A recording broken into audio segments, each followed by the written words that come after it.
Berbalam si awan petang, berarak di celah pepohon ara. Pemanis kata, selamat datang. Awal bismillah, pembuka bicara. Bismillahirrahmanirrahim. Alhamdulillahirrabbilalamin. Wassalatu wassalamu ala asyrafil anbiya'i wal mursalin wa ala alihi wa sahbihi ajma'in. Nama saya Aina Insyirah binti Muhammad Fadli dari kelas PM2 Ambilan Jun 2023 keluaran 2028 2 PPISNP. Berdirinya saya di sini adalah untuk mempersembahkan berkaitan isu dan halangan yang terdapat dalam keterampilan berbahasa. Menurut Nur Azlina Muhammad Kiram, keterampilan berbahasa bermaksud cekap dan mahir menggunakan bahasa sama ada secara lisan ataupun bukan lisan. Keterampilan berbahasa ini merangkumi 4 aspek iaitu kemahiran mendengar, bertutur, membaca dan menulis. Di samping itu, keterampilan berbahasa juga membabitkan perlakuan kita setiap hari sama ada menerusi percakapan, penulisan dan penyelidikan. Baiklah, mari kita telusuri isu-isu yang terdapat dalam keterampilan berbahasa iaitu isu bahasa, isu budaya dan isu sosial. Dari segi isu bahasa, penggunaan bahasa yang santun dan tepat merupakan elemen terpenting dalam proses komunikasi. Hal ini dikatakan demikian kerana siapapun kita, budi bahasa haruslah diterapkan. Dalam kehidupan moden yang hebat dan maju, budi bahasa jangan dilupakan dalam melayari kehidupan yang penuh ujian ini. Ibu bapa dan orang tua-tua dahulu sering menasihati anak-anak, sehebat mana kau berilmu dan maju, jangan sesekali lupa akan budi bahasamu. Pesanan itu sering diingatkan oleh ibu bapa terhadap anak-anak mereka untuk mementingkan budi bahasa dalam kehidupan seharian mereka. Oleh itu, kita janganlah jadi seperti kerana mulut, badan binasa. Selain itu, antara salah satu isu keterampilan berbahasa yang telah dinyatakan sebentar tadi ialah isu budaya. Komunikasi yang melibatkan silam budaya merupakan komunikasi yang melibatkan individu daripada latar belakang yang berbeza. Dari segi bangsa, etnik, bahasa, agama, tahap pendidikan dan status sosial. Kemahiran silam budaya ini penting kerana dapat mempermudahkan kita untuk berkomunikasi dan bergaul dengan orang lain yang berbeza budaya dan bangsa.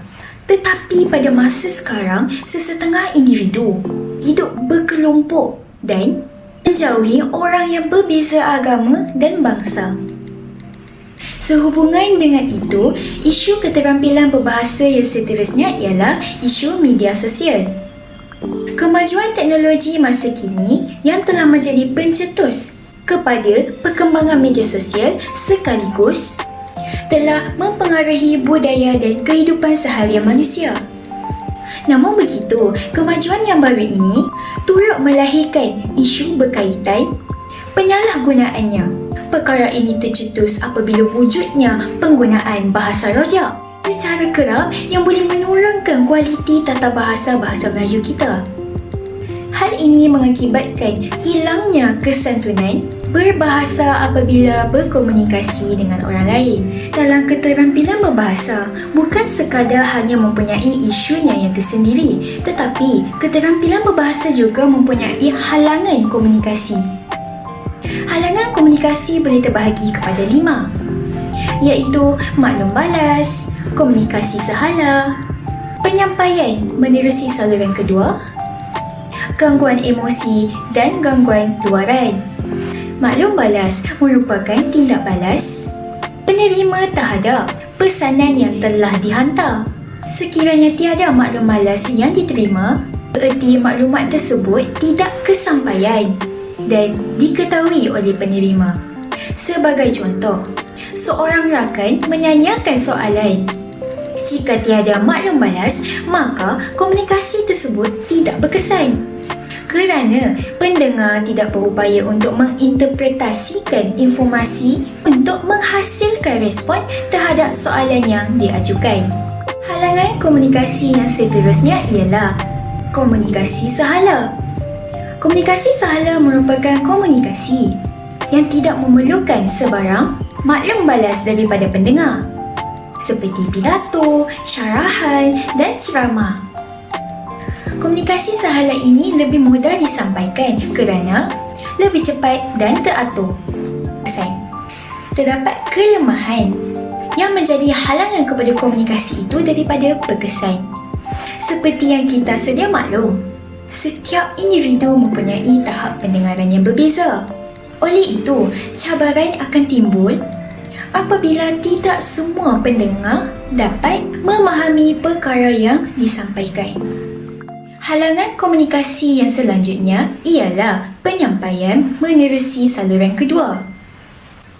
Penyampaian menerusi saluran kedua berisiko tinggi untuk berlaku keciciran maklumat kerana mesej tidak dihantar secara terus dan kurang tepat, boleh mengakibatkan perselisihan faham. Kadang-kala penyampai mesej yang telah didengar menokok tambah maklumat dan menyebabkan maklumat tersebut tidak benar ataupun palsu. Contohnya, pengirim ingin menyampaikan maklumat berkaitan tugasan yang perlu dihantar pada minggu hadapan, tetapi apabila disampaikan menerusi saluran kedua, telah menyatakan bahawa tugasan tersebut perlu dihantar pada bulan hadapan. Perkara ini menjadi penghalang daripada komunikasi yang berkesan. Menurut Kamus Dewan edisi keempat, emosi boleh didefinisikan sebagai perasaan jiwa yang kuat seperti sedih, gembira, takut dan sebagainya. Oleh disebabkan itu, emosi boleh mempengaruhi perkataan yang diujarkan oleh penutur. Tamsilnya, pada waktu tersebut, penerima berasa tertekan dengan maklumat yang diterima serta terus membuat kesimpulan dengan perasaan yang marah. Sabda Rasulullah SAW, orang yang kuat bukanlah orang yang kuat dari segi fizikalnya, tetapi orang yang kuat adalah orang yang sabar dan mampu mengawal emosinya dengan lemah lembut. Halangan komunikasi yang terakhir ialah gangguan luaran. Gangguan luaran ini merangkumi bunyi bising yang terhasil daripada persekitaran, seperti orang yang memotong rumput yang menggunakan mesin. Bunyi yang kuat dan bergema boleh mengakibatkan sesuatu informasi itu tidak sampai kepada pendengar, kerana pendengar hilang daya fokus apabila terganggu dengan bunyi bising dan sukar untuk mendengar perkara yang diucapkan oleh penyampai. Secara keseluruhannya, kita boleh lihat terdapat beberapa isu dan halangan dalam keterampilan berbahasa ini. Oleh disebabkan itu, kita sebagai masyarakat yang berilmu haruslah menitik beratkan langkah pencegahan isu dan halangan keterampilan berbahasa ini supaya dapat menghasilkan komunikasi yang berkesan.